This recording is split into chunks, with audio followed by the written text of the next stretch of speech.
तो उन्होंने त्रिपुरा रहस्यम नामक ग्रंथ लिखा, जिससे उद्भूत हुई श्री विद्या। श्री विद्या से ही जितने भी हैं आपकी महाविद्याएं सब प्रकट हुई हैं, सब श्री विद्या के अंतर्गत ही हैं आपकी। समझ रही बात जी? हाँ।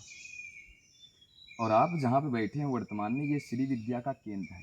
आने वाले समय में ये जो जानते हो ना, विश्व पटल पे आने वाला है ये जो जगह है ना, जीवात्मा आ रहे हैं। वो कौन होगा? वो यज्ञ पुरुष होगा। समझ गए ना? तो उसमें 3 खंड हैं आपके, महात्म खंड, ज्ञान खंड और चर्या खंड। जिसमें से महात्म खंड और ज्ञान खंड तो उपलब्ध है वर्तमान में। चर्या खंड जानते हो ना, सूक्ष्म सत्ता में पहुंच गई, सूक्ष्म जगत में पहुंच गई है। उसको कौन लेकर के वापस आएगा? तो यज्ञ पुरुष लेकर के आएगा। यज्ञ पुरुष उत्पन्न कैसे होएगा? यज्ञ पुरुष उत्पन्न होएगा संकल्प से। समझ गए नारायण?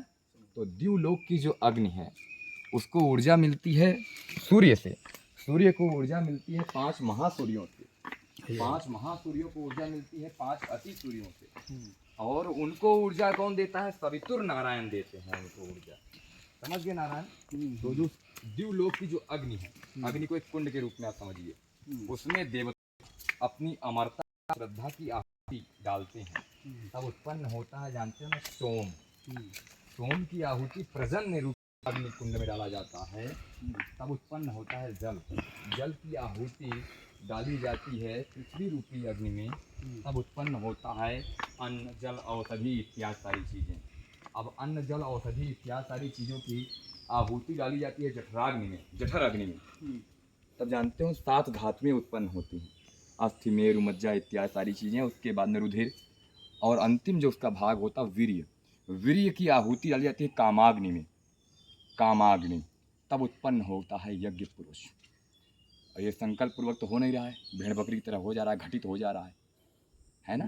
जब संकल्प पूर्वक होगा द्युलोक से लेकर के कामाग्नि तक की अग्नि में, यज्ञ है वो।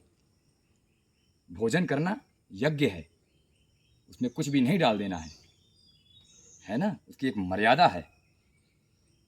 कौन सा यज्ञ है, कौन क्या डालेगा उसमें। उसी तरीके से व्यक्ति जो है ना, वो एक एक व्यक्ति यज्ञ स्वरूप है, यज्ञ का स्तंभ है, यज्ञ का कुंड है। जठराग्नि उसके भीतर में प्रज्वलित है, और बिना अग्नि प्रज्वलित हुए उसमें कुछ डालना नहीं है। समझ में आ रही बात? तो वो व्यक्ति जो होगा वो लेकर के आएगा चर्या खंड को। समझ में आ रही बात?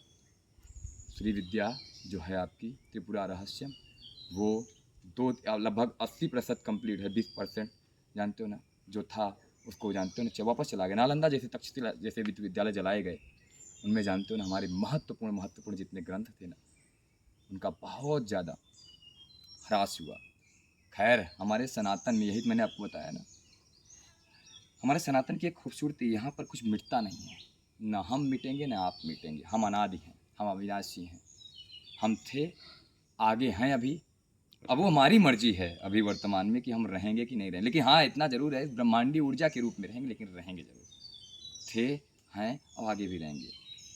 ईश्वर और हम में क्या अंतर है जानते हो? क्या समानताएं हैं? वो भी अनादि है, हम भी अनादि हैं। वो भी चिन्मय है, हम भी चिन्मय हैं। वो निर्गुण ब्रह्म है, हम सगुण ब्रह्म हैं। जानना जरूरी है जीवात्मा परमात्मा में क्या भेद हैं, जीवात्मा परमात्मा में समानताएं क्या हैं। बात समझ आती? जी एक सवाल था। हाँ, चलो पहले दर्शन लेते इसका सवाल कीजिएगा। सवाल रखिए अपना, सवाल रखिएगा, सवाल मत भूलिएगा। महादेव।